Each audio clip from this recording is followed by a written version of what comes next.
Morning students, welcome back secretarial practice. अगर आपको ध्यान में होगा, लास्ट लेक्चर में हम लोगों ने स्टॉक एक्सचेंज का चैप्टर स्टार्ट किया था, 12th चैप्टर। आपको एक रिमाइंडर दे देता हूं, हम लोगों ने लाइन से 5 चैप्टर्स कंप्लीट कर दिए हैं। 6th, 7th और 8th चैप्टर मैंने आपसे कहा था कि ये लेटर्स का है, हम लोग इसको पेंडिंग में रखते हैं, बाद में करेंगे। Depository system, dividend and interest and financial market, ये चैप्टर नंबर 9, 10 और 11 हम खत्म कर चुके हैं। और लास्ट लेक्चर में मैंने चैप्टर नंबर 12 यानी कि स्टॉक एक्सचेंज स्टार्ट किया था। स्टॉक एक्सचेंज का चैप्टर आपको जो है ये मिलेगा फ्रॉम पेज नंबर 170 ऑनवर्ड्स। इसमें सबसे पहले तो मैंने आपको बताया था कि स्टॉक एक्सचेंज जो है, आपको क्विक रिव्यू देता हूं। स्टॉक एक्सचेंज जो है, it is a market for trading of securities. जिस तरह से फिश की बाइंग एंड सेलिंग के लिए फिश मार्केट होता है, गोल्ड की बाइंग एंड सेलिंग के लिए, ज्वेलरी की बाइंग एंड सेलिंग के लिए जवेरी बाजार या बुलियन मार्केट होता है, उसी तरीके से शेयर्स, डिबेंचर्स, बॉन्ड्स, इन सब की बाइंग एंड सेलिंग के लिए, यानी कि सिक्योरिटीज की बाइंग एंड सेलिंग के लिए या ट्रेडिंग के लिए जो मार्केट होता है, that is stock exchange. Stock exchange को सेकेंडरी मार्केट कहा जाता है। सेकेंडरी मार्केट क्यों कहते हैं? क्योंकि कंपनी के शेयर्स इशू कर देने के बाद उनकी ट्रेडिंग यहां पे होती है।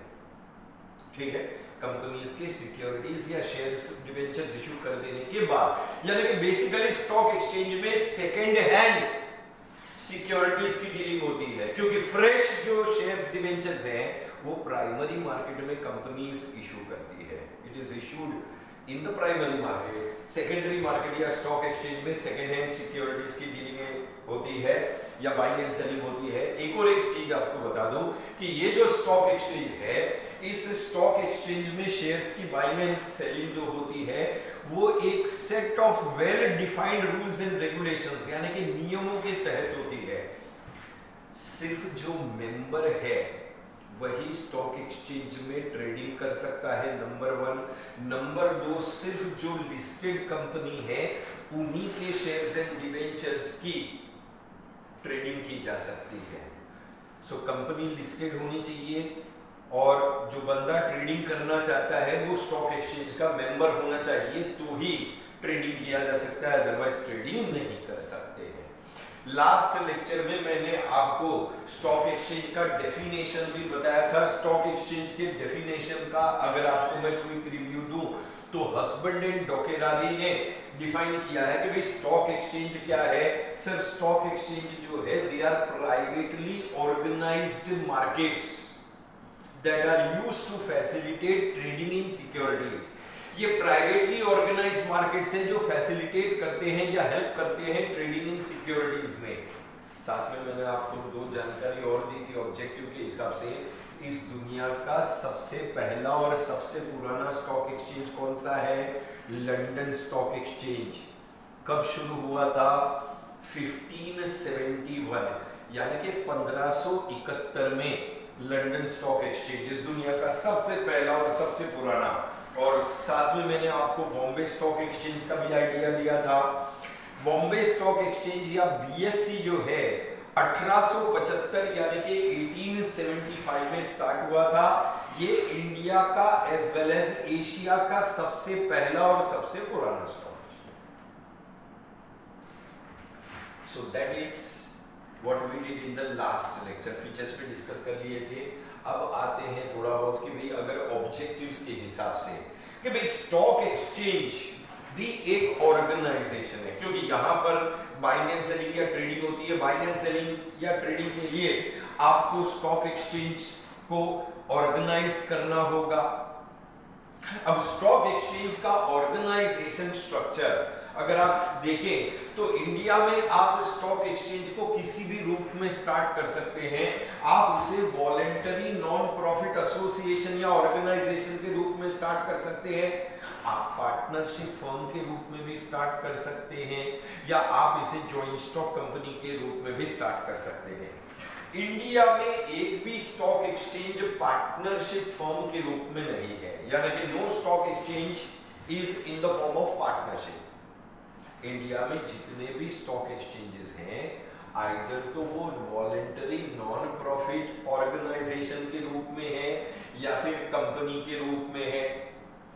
अगर आप स्टॉक एक्सचेंज को कंपनी के रूप में स्टार्ट करते हो तो ये कंपनी लिमिटेड बाय शेयर्स भी हो सकती है या कंपनी लिमिटेड बाय गारंटी भी हो सकती है, यानी कि जो भी इन स्टॉक एक्सचेंज के मेंबर्स होंगे उनकी लायबिलिटी लिमिटेड होगी up to the face value of shares या up to the amount of guarantee that is given by the members. अब ये स्टॉक एक्सचेंज को संभालता या मैनेज कौन करता है, तो सीधा सिंपल आंसर है कि स्टॉक एक्सचेंज का जो मैनेजमेंट है it is in the hands of executive committee या मैनेजिंग कमिटी। उसे हम एग्जीक्यूटिव कमिटी भी कह सकते हैं, उसको हम मैनेजिंग कमिटी भी कह सकते हैं या उसको हम गवर्निंग बॉडी भी कह सकते हैं। It is known as governing body also. अब ये एग्जीक्यूटिव कमिटी, मैनेजिंग कमिटी या गवर्निंग बॉडी का नाम अलग अलग हो सकता है डिपेंडिंग कि स्टॉक एक्सचेंज का ऑर्गेनाइजेशन स्ट्रक्चर कैसा है। देख, यदि stock exchange voluntary non profit organisation के रूप में है तो इस एग्जीक्यूटिव कमिटी को या मैनेजिंग कमिटी को हम क्या कहते हैं? काउंसिल ऑफ मैनेजमेंट कहते हैं। क्या कहते हैं? Council of management. यदि stock exchange company limited by shares के रूप में है तो इस एग्जीक्यूटिव कमिटी को या गवर्निंग बॉडी को क्या कहेंगे? बोर्ड ऑफ डायरेक्टर्स कहेंगे। ये बोर्ड ऑफ डायरेक्टर्स मैनेज करते हैं। और यदि stock exchange company limited by guarantee के रूप में है तो फिर इस एग्जीक्यूटिव कमिटी या गवर्निंग बॉडी को हम क्या कहते हैं? गवर्निंग बोर्ड कहते हैं। अब जैसा कि मैंने आपको बताया कि यदि आपको स्टॉक एक्सचेंज में ट्रेडिंग करना है, बाइंग एंड सेलिंग करना है, तो क्या करना पड़ेगा? You will have to become a member of the stock exchange. आपको मेंबरशिप लेनी होगी। अब ये मेंबरशिप कैसे लिया जा सकता है? That depends on stock exchange. ये अलग अलग स्टॉक एक्सचेंज के अलग अलग नियम होते हैं, उसके हिसाब से आप मेंबरशिप ले सकते हैं। लाइक फॉर एग्जांपल, अगर पुणे स्टॉक एक्सचेंज की बात करें तो पुणे स्टॉक एक्सचेंज जो है it is company limited by guarantee. उसमें अगर आप मेंबर बनना चाहते हैं तो फिर आपको क्वालिफिकेशन शेयर्स खरीदने पड़ेंगे। जब आप स्टॉक एक्सचेंज के क्वालिफिकेशन शेयर्स परचेज करोगे तो आप क्वालिफाई करोगे to become the member of the stock exchange. या वॉलेंटरी नॉन प्रॉफिट एसोसिएशन है तो आपको मेंबरशिप का कार्ड खरीदना होगा, जिसके लिए आपको भारी कीमत चुकानी पड़ेगी to the council of management. आपको स्टॉक एक्सचेंज के मैनेजमेंट को काफी पैसे देने होंगे मेंबरशिप खरीदने के लिए। ठीक है, सो इस तरह से ये डिपेंड करता है from stock exchange to stock exchange. But एक बात ये ध्यान में रखनी है कि यदि आप स्टॉक एक्सचेंज में डीलिंग करना चाहते हैं, ट्रेडिंग करना चाहते हैं, तो आपको मेंबरशिप लेनी पड़ेगी।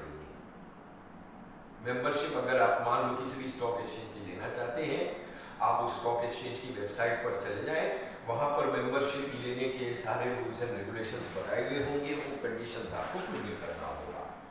नेक्स्ट आता है फंक्शंस ऑफ स्टॉक एक्सचेंज। ये आपको एक शॉर्ट आंसर के रूप में पूछा जा सकता है। This can be asked as short answer या शॉर्ट नोट के रूप में आपसे पूछा जा सकता है कि स्टॉक एक्सचेंज क्या फंक्शंस परफॉर्म करता है। तो स्टॉक एक्सचेंज के फंक्शंस में सबसे पहला है मोबिलाइजेशन ऑफ सेविंग्स, यानी कि सेविंग्स के पैसे को इकट्ठा करना। क्या है? स्टॉक एक्सचेंज जो है अच्छे रिटर्न्स देता है, क्योंकि अगर आप स्टॉक एक्सचेंज में पैसा लगाओगे तो आपको अच्छे रिटर्न्स मिल सकते हैं। अच्छे रिटर्न्स मिलने के साथ साथ सेफ्टी एंड सिक्योरिटी है। क्या है? सेफ्टी एंड सिक्योरिटी है कि भाई आपका पैसा डूबेगा नहीं। क्यों नहीं डूबेगा? क्योंकि स्टॉक एक्सचेंज नियम कायदे कानून के मुताबिक काम करते हैं, well defined rules and regulations हैं। तो जो भी कंपनी स्टॉक एक्सचेंज में लिस्टेड है और जो भी स्टॉक एक्सचेंज के मेंबर्स या ब्रोकर्स हैं वो नियमों के मुताबिक काम करते हैं, तो आपका पैसा सुरक्षित है, आपको अच्छे रिटर्न्स मिलते हैं और इस वजह से लोग अपनी सेविंग्स का पैसा जो है they invest in the stock exchange. So लोग अपनी सेविंग्स का पैसा कहां इन्वेस्ट करते हैं? स्टॉक एक्सचेंज में। क्यों इन्वेस्ट करते हैं? क्योंकि वहां पर सेफ्टी एंड सिक्योरिटी भी है और सेफ्टी एंड सिक्योरिटी के साथ साथ आपको अच्छे रिटर्न्स भी मिल सकते हैं। तो that is mobilisation of savings. इसी से आता है next point and that is capital formation. Capital formation क्यों? वेल सीधा सिंपल लॉजिक है कि जब लोग अपनी सेविंग्स का पैसा इन्वेस्ट करते हैं, लोग अपनी सेविंग्स का पैसा इन्वेस्ट करते हैं। इन्वेस्ट कहां करते हैं? सर इन्वेस्ट करते हैं सिक्योरिटीज में, बराबर है। ये सिक्योरिटीज में पैसा इन्वेस्ट करने का मतलब है कि ये पैसा बिजनेसमैन और एंटरप्रेन्योर के पास जाता है और एंटरप्रेन्योर इस पैसे को इस्तेमाल करते हैं to create assets. Asset creation होता है। इस असेट्स में प्लांट एंड मशीनरी है, फर्नीचर एंड फिक्सचर्स है, टूल्स एंड इक्विपमेंट है, लैंड एंड बिल्डिंग है। ये सारी चीजों में सेविंग्स का पैसा इन्वेस्ट होता है। That is known as capital formation. New capital assets create करना। अब ये कैसे क्रिएट होगा? जब सेविंग्स का पैसा इन्वेस्ट होगा into the securities of the company. Number 3 आता है pricing of securities. Sir stock exchange में शेयर्स या सिक्योरिटीज या डिवेंचर्स के प्राइसेस कैसे तय होते हैं? जब इसमें सीधा सिंपल लॉजिक आता है कि ये जो प्राइस ऑफ सिक्योरिटीज है it is fixed by the market forces. Market forces of demand and supply. Economics में आपने पढ़ा होगा मार्केट का चैप्टर, तो उसके अंदर एक मार्केट फोर्सेस जो है डिमांड और सप्लाई के फोर्सेस ये तय करते हैं। अब ये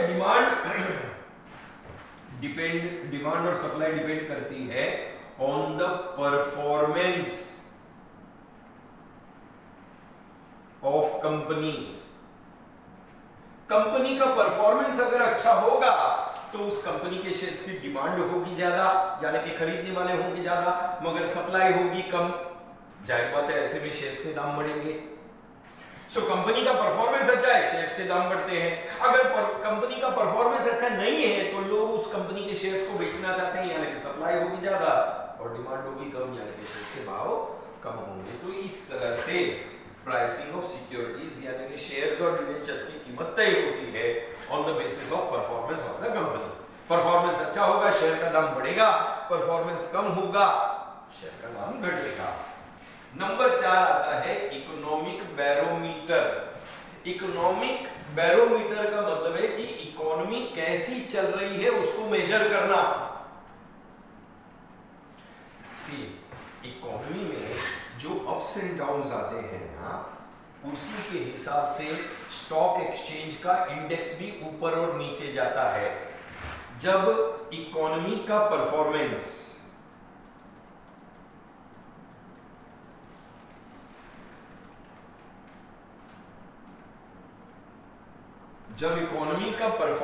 अप में है, when the performance is up, यानी कि जब इकोनॉमी अच्छी चल रही है उस वक्त शेयर मार्केट का इंडेक्स भी ऊपर की तरफ जाता है।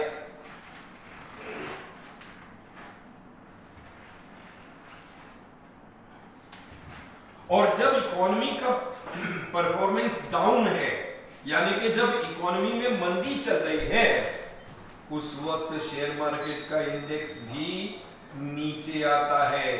तो इंडेक्स के ऊपर जाने और इंडेक्स के नीचे आने के बेसिस पे हम तय कर सकते हैं कि भाई इकोनॉमी कैसी चल रही है। बूम पीरियड या अच्छा पीरियड जब होता है ना, उस वक्त इकोनॉमी को रिफ्लेक्ट करता है इंडेक्स का ऊपर जाना, और जब रिसेशन का या डिप्रेशन का पीरियड होता है, जब मंदी का पीरियड होता है, तब इंडेक्स नीचे की तरफ जाता है। तो हमारे देश की अर्थव्यवस्था कैसी चल रही है इसका अंदाजा आप लगा सकते हैं इंडेक्स के अप या डाउन जाने से। अभी हाल फिलहाल में इंडेक्स जो है रिकॉर्ड स्तर पर 45,000 को क्रॉस कर गया है। बीएससी का जो सेंसेक्स है इट हैज क्रॉस्ड 45,000। अभी इसका मतलब है कि आने वाले समय में हमारी इकोनॉमी, क्योंकि लॉकडाउन के बाद अब खुला है, तो हमारी इकोनॉमी तेजी से ग्रो करेगी। इकोनॉमिक बैरोमीटर के बाद में नेक्स्ट आता है protecting interest of investors. See stock exchange में जो काम होता है दैट इज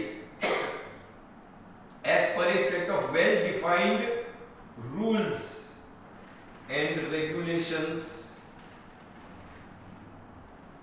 नियमों के मुताबिक काम होता है। दूसरी बात क्या है इसमें ध्यान में रखने का कि जो भी कंपनीज हैं वो लिस्टेड है, और लिस्टेड होने का मतलब है कि उन्हें स्टॉक एक्सचेंज के नियमों का पालन करना पड़ेगा, अदरवाइज स्टॉक एक्सचेंज उस कंपनी को डीलिस्टिंग कर देगा। डीलिस्टिंग का मतलब है कि उसके शेयर्स का बाइंग एंड सेलिंग बंद हो जाएगा, जो कि कंपनी कभी भी नहीं चाहेगी।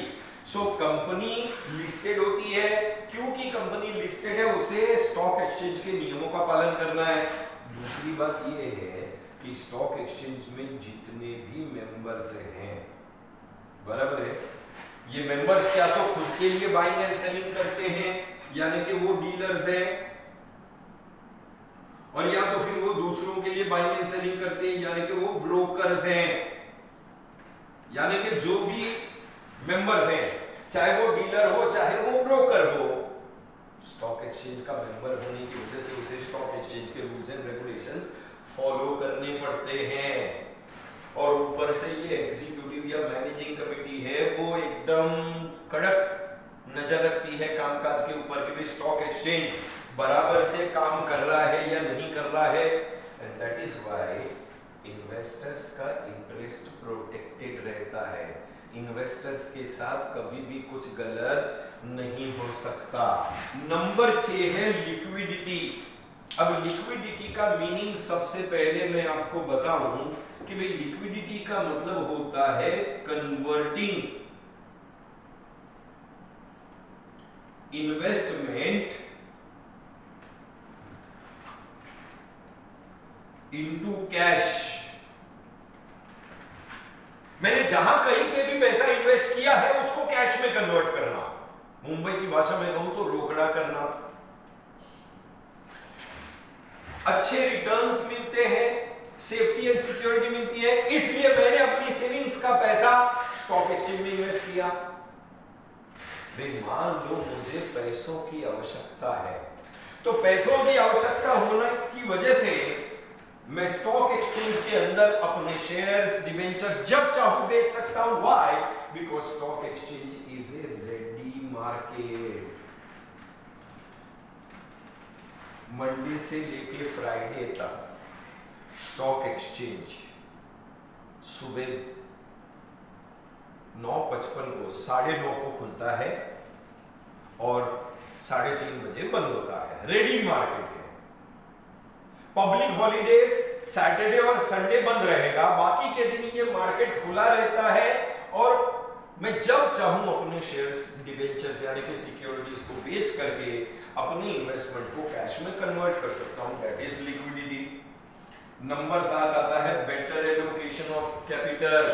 देख, जिन कंपनीज का परफॉर्मेंस अच्छा होता है, जिन कंपनीज का परफॉर्मेंस अच्छा होता है उस कंपनी के शेयर्स का प्राइस भी बढ़ता है। कंपनी का परफॉर्मेंस अच्छा होगा, शेयर के दाम बढ़ेंगे, और जिस कंपनी के शेयर के दाम बढ़ेंगे मैं वहां पर अपने पैसे को इन्वेस्ट करूंगा, यानी कि मेरा पैसा अच्छी कंपनियों में इन्वेस्ट होता है। मैं फालतू कंपनी में पैसा नहीं लगाता, क्योंकि जिन कंपनियों के शेयर के दाम कम होंगे यानी कि उस कंपनी का परफॉर्मेंस अच्छा नहीं है, मैं उसमें इन्वेस्ट नहीं करता। यानी कि मेरा कैपिटल सही जगह पर जा रहा है। बेटर एलोकेशन का मतलब है सही जगह पर पैसे इन्वेस्ट करना, अपने कैपिटल को इन्वेस्ट करना। व्हाई? क्योंकि जिन कंपनियों का परफॉर्मेंस अच्छा होगा, उसके शेयर के दाम ज्यादा होंगे, मैं वहीं पर पैसा इन्वेस्ट करूंगा। और लास्ट आता है contributes to economic growth. Stock exchange की वजह से इकोनॉमिक ग्रोथ होता है। क्यों इकोनॉमिक? एक सीधा लिंक निकालते हैं अपन। स्टॉक एक्सचेंज की वजह से लोग अपने सेविंग्स का पैसा इन्वेस्ट करते हैं, बराबर है? अपने सेविंग्स का पैसा इन्वेस्ट करते हैं। सेविंग्स का पैसा इन्वेस्ट करने का मतलब है कैपिटल फॉर्मेशन, और कैपिटल फॉर्मेशन की वजह से क्या होता है सर? असेट्स क्रिएट होते हैं, plant and machinery, furniture and fixture, tools and equipment. इसकी वजह से देश में प्रोडक्शन बढ़ता है। We are able to produce more goods and services, जिसकी वजह से होता है economic growth and development. So that is functions of stock exchange। ये फंक्शंस ऑफ स्टॉक एक्सचेंज आपको मिलेंगे ऑन पेज नंबर 171। इसको ध्यान में रखना, पेज 171। ओके, शॉर्ट आंसर के रूप में है। उसके बाद पेज नंबर 172 पर आ जाओ तो ऑब्जेक्टिव के हिसाब से थोड़ा सा दो स्टॉक एक्सचेंजेस के बारे में बता देता हूं कि भाई इंडिया में मेजर स्टॉक एक्सचेंजेस या मेन स्टॉक एक्सचेंजेस कौन कौन से हैं।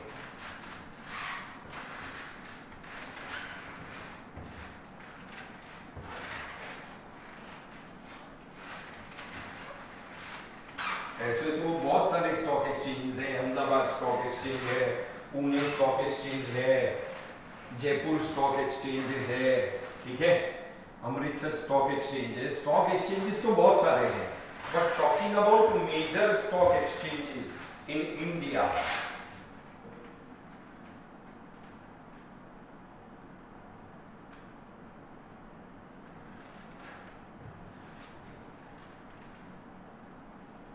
major stock exchanges in India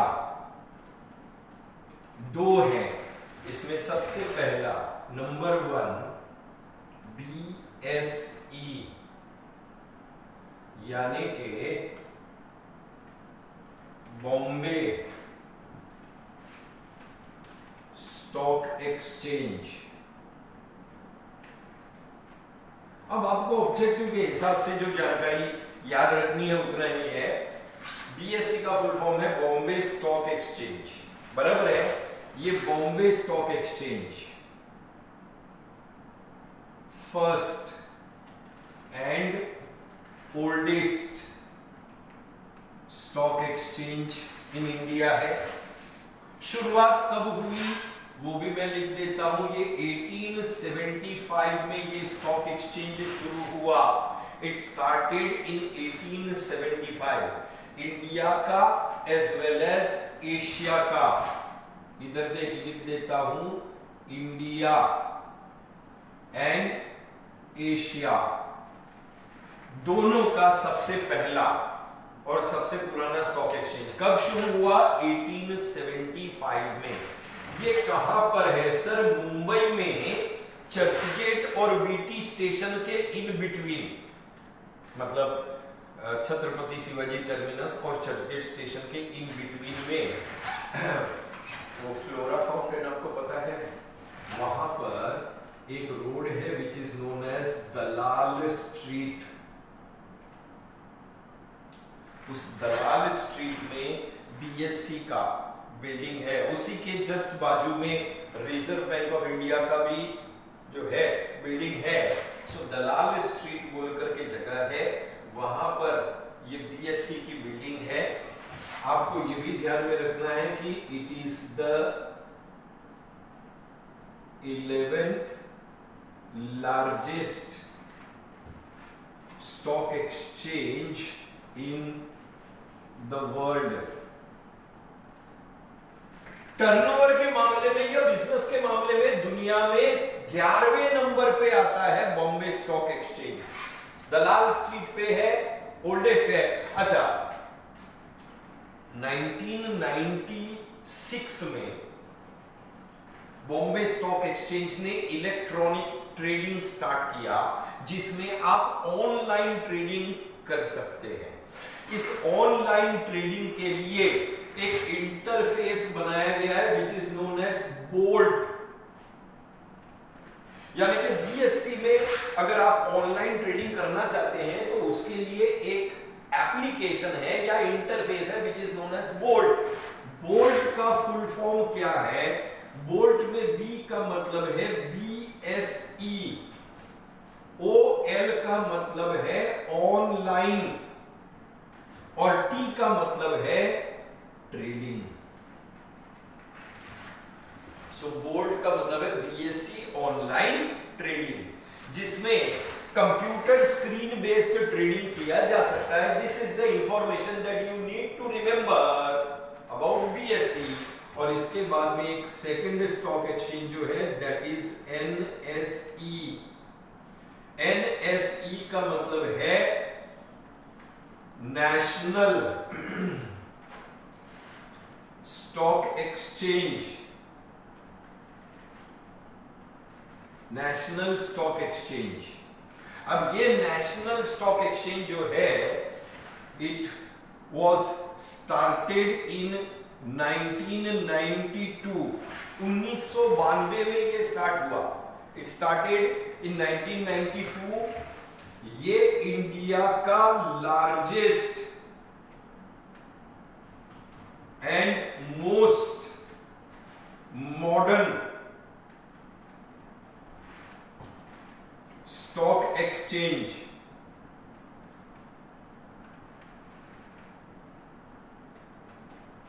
India का लार्जेस्ट और मोस्ट मॉडर्न स्टॉक एक्सचेंज है and it is located in Mumbai. Mumbai में ही है ये बेस्ड। ठीक है, 1992 में ये स्टार्ट हुआ। सो ये बॉम्बे स्टॉक एक्सचेंज आपको पेज नंबर 172 से मिल जाएगा। ठीक है, उसके बाद में नेशनल स्टॉक एक्सचेंज आपको मिल जाएगा फ्रॉम पेज नंबर 173। इसके बाद जरा ध्यान से देखना, ये जो इंपॉर्टेंट टर्म्स हैं रिलेटेड टू स्टॉक एक्सचेंज, इसको ओमिट कर दिया गया है। बस एक लास्ट चीज जो आपको ध्यान में रखनी है दैट इज ऑब्जेक्टिव के हिसाब से securities and exchange board of India. आखिरी चीज आपको बता देता हूं, वो है सेबी। सेबी का फुल फॉर्म है securities and exchange board of India. SEBI क्या है सर? सेबी गवर्निंग बॉडी है।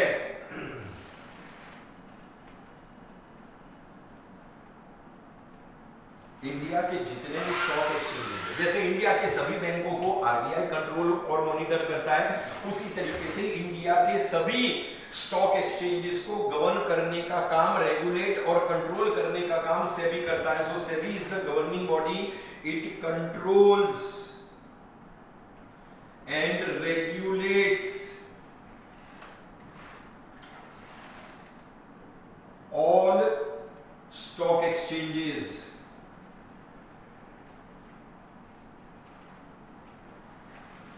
इस गवर्निंग बॉडी को भारत सरकार ने कब शुरू किया? ये स्टार्ट हुआ 1992 में, बराबर है। सो 1992 में भारत सरकार ने सेबी एक्ट पास किया और उस सेबी एक्ट के मुताबिक securities and exchange board of India को शुरू किया गया। ये सेबी आपको मिल जाएगा on page number 174 and 175। SEBI के फंक्शंस में देखो, एक तो रेगुलेटरी फंक्शन है जिसमें स्टॉक एक्सचेंज को कंट्रोल और रेगुलेट करना है, दूसरा डेवलपमेंटल फंक्शंस है। डेवलपमेंटल फंक्शंस में सेबी क्या है, ट्रेनिंग प्रोवाइड करता है। किसको ट्रेनिंग प्रोवाइड करता है? सिर्फ स्टॉक एक्सचेंज में काम करने वाले जो भी मेंबर्स हैं, ब्रोकर्स हैं, उनको ट्रेनिंग देता है। सेबी कैंप लगाता है। सेबी इन्वेस्टर्स के हितों की रक्षा करता है। So that is what is securities and exchange. इसमें लास्ट में जो एक डिस्टिंग्विश बिटवीन दिया है ना, जॉबर और ब्रोकर का, उसको ओमिट कर दिया गया है। That has been removed from the syllabus. So this chapter is over. अब हमारे सिर्फ 3 चैप्टर्स बच गए हैं लेटर्स के, जो कि हम नेक्स्ट लेक्चर ऑनवर्ड से स्टार्ट करेंगे। We will be starting from the next lecture, letters. Okay, तब तक के लिए goodbye, take care, stay home and stay safe.